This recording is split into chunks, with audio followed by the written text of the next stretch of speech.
आज हम जानेंगे हवन करने का नियम। यज्ञ हवन जो घर में करते हैं, अपने से खुद से करते हैं, शांति यज्ञ दैनिक हवन कहते हैं इसे। तो कैसे करते हैं, पहले हम क्या करते हैं, ये हवन कुंड है, इसमें लकड़ी लगा लेते हैं। पहले हवन कुंड में लकड़ी लगाते हैं, अंदर में बालू या मिट्टी दे देते हैं, फिर इसमें लकड़ी, आम का लकड़ी लगाते हैं या गोबर का बना हुआ समिधा से भी कर सकते हैं। फिर क्या करते हैं, लकड़ी लगाने के बाद, लकड़ी लगाने से पहले हम गंगा जल पहले छिड़कते हैं। जैसे ये गंगा जल है, इसमें छिड़क दिए, अपने शरीर पर भी छिड़क लिए।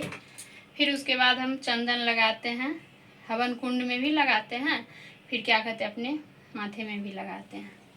फिर घी का दीपक तैयार करके हवन कुंड के पास रख देते हैं। कपूर और घी रख लेते हैं अग्नि प्रज्वलन करने के लिए। जल रख लेते हैं एक पात्र में। फिर हवन सामग्री है ये, इसमें घी मिला करके पहले से रख लेते हैं। गाय का घी और गंगा जल और गाय का घी से हवन करते हैं खास करके। और आम का लकड़ी होना चाहिए, आप और भी लकड़ी डाल सकते हैं। दैनिक यज्ञ में आप आम का लकड़ी और गोबर से बना हुआ समिधा से भी कर सकते हैं।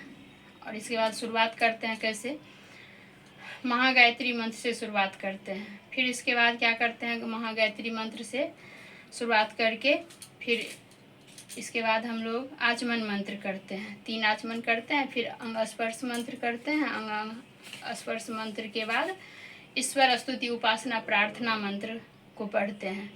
फिर उसके बाद अग्नि प्रज्वलन मंत्र से अग्नि प्रज्वलन करते हैं हवन कुंड में। फिर अग्नि प्रदीप्त करने का मंत्र से अग्नि को प्रदीप्त करते हैं हवन कुंड में।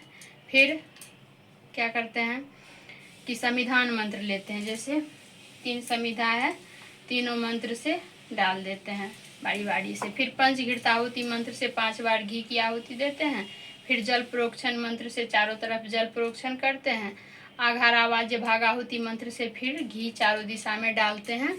इसके बाद हम क्या करते हैं कि सुबह का मंत्र से दैनिक प्रातःकालीन आहुतियों के मंत्र से आहुति डालते हैं। फिर शाम में प्रातः सांझ, इसके बाद दैनिक सांझकालीन आहुतियों से आहुति डालते हैं। फिर प्रातः सांझ दोनों समय की आहुति से आहुति देते हैं।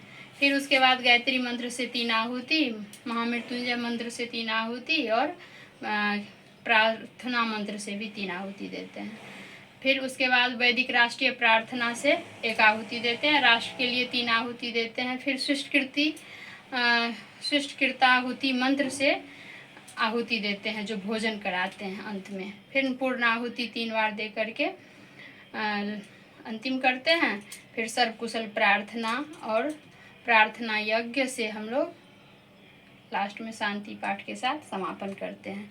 तो ये हवन यज्ञ करने का नियम जाने, और इसके बाद अगले वीडियो में हम हवन करते हुए बनाएंगे, दिखाएंगे आप लोगों को। आप लोग भी हवन करेंगे साथ साथ। और दैनिक यज्ञ जो है ये आप अपने घर में नियमित रूप से भी कर सकते हैं, या नहीं तो नहीं हो पाता है तो महीना में 1 दिन करेंगे, नहीं तो फिर हफ्ता कर लेंगे, जिसको जैसा बने। लेकिन यज्ञ हवन करना चाहिए, इससे वातावरण की शुद्धि होती है, तन मन संस्कार की शुद्धि होती है और वातावरण की भी शुद्धि होती है। तो इस तरह से सारे नियम को करेंगे, नियम का पालन करते हुए यज्ञ को सभी को करना चाहिए।